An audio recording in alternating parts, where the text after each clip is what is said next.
nag-aktivista ako. Mulat ako. Kaya lang mali ang basa namin. Nakala namin pag namundok kami, kakampi sa amin ang mga nasa probinsya. Hindi rin. Kasi ang Pilipino, ayaw din ng talaga ng gulo. Okay? Kaya nga sinasabi ko, 7,500 nga lang talaga yata kami. Kasi kung 100,000 kami, sila ay minanakaluhod sa amin ngayon. Kung 100,000 ang pwersa namin, 7,500 lang. Totoo yan. Pero ang claimant ngayon, Higit. 100,000 na. Kaya nga ang sinasabi ko, ang biktima daw ng martial law at claimant ngayon, 100,000, ang sabi ko, nagpalista na ang mga nainitan sa EDSA. Nilabanan namin si Marcos, natalo kami. Okay po. Biktima ba kami? Hindi, mulat kami. Ang biktima ay yung collateral damage. Nag-away ang NPA at ang sundalo. Nakaupo lang ako, wala akong ginagawa, na bomba ako. Yun ang biktima. Sino bang hindi ayaw magpalista kung tatanggap ka ng 1 milyon? Diba? Eh, dun sa lista-lista na yun, sino kayo yung broker? Kaya nga hindi nila tinatantanan si Marcos. Huwag ilibing, hukayin si Marcos, basta samayan sila bongbong, okay? Dahil sa pera. Dahil pag nawala na yung isyong Marcos, baka makalimutan na yung isyong claim.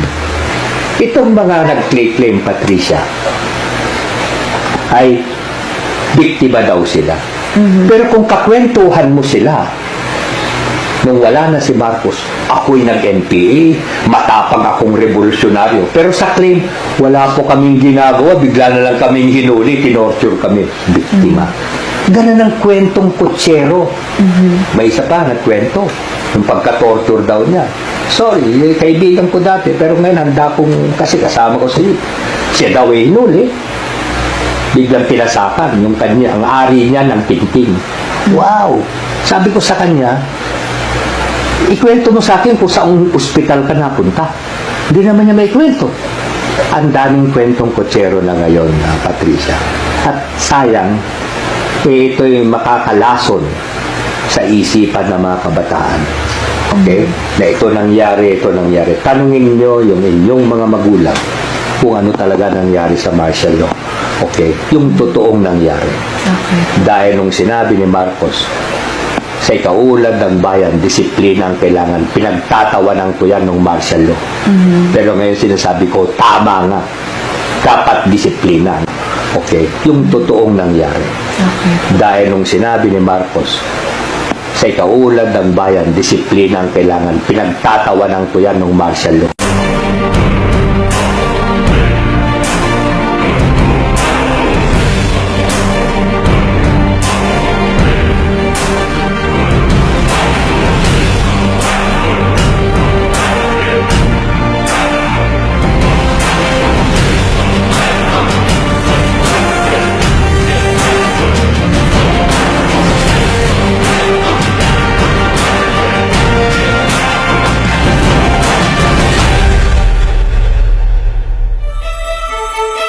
A story born 100 years ago of a noble man whose life is worth reliving and looking back to. He's the only president with a national strategy. You'd think that Marcos was the bogeyman, etc. But he was actually a very kind person. The way that the Marcoses promoted the country, promoted the Filipino, is something I think that cannot be equaled in any administration. His story speaks of the great Filipino dream, a father of a nation, in conquest for absolute freedom, true justice, and real democracy for the Filipinos. The great slogan that he followed was, he wanted this nation to be great again. He was the one who was actually seeking for an independent foreign policy out of the ambit, out of the axis of the United States. It was President Marcos who declared for the first time what is now known as the Calayan Group of Islands as subject to the sovereignty of the Philippines. The President also wanted a negotiation with the United States about the termination of parity in 1974. Yung ginawa ni President Park Chung-hee sa may Korea ay yung strategy ni President Marcos na ang pinakamataas na level of development ng Pilipinas over the last 50 years ay nung panahon ni President Marcos, specifically during the earlier years of martial law. His story is a story of wisdom and goodwill, a story of a visionary leader with a strong political will who realized the Filipino potential and propelled the nation to progress. Mr. Marcos provided a lot more impetus in creating programs of government that meant building of infrastructure in a very essential way. All these things moved forward in his time very rapidly in the 4 years that he was in charge. Because that's the whole history of the energy policy. And that energy policy is being followed now. Agriculture, you should, I mean, look what Manny Piñol is doing. He's following Masagana 99, di ba? Kay Marcos yun. His story is a story of character. A war veteran who went to Bataan and picked up some soil and put it in a Ziploc and sent it to you. Kinuha niya.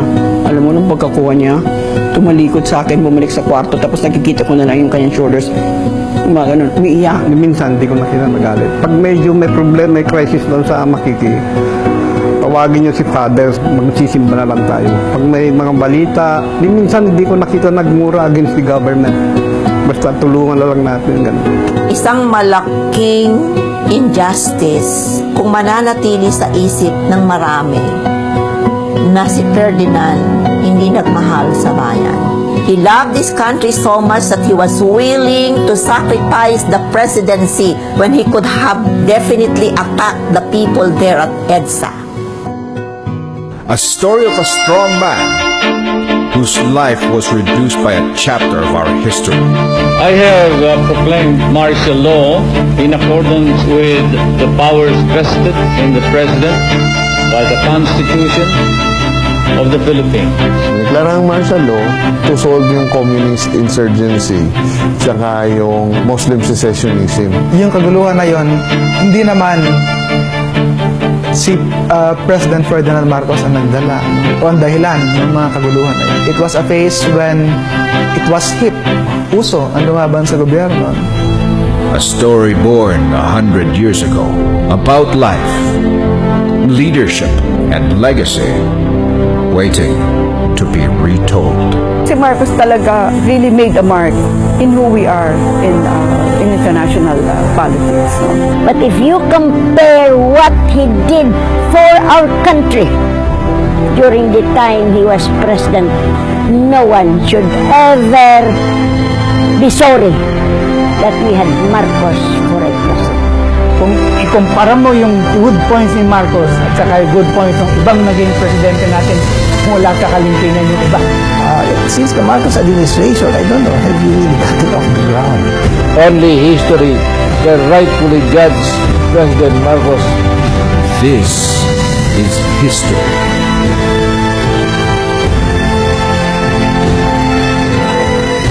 This is the story of Marcos.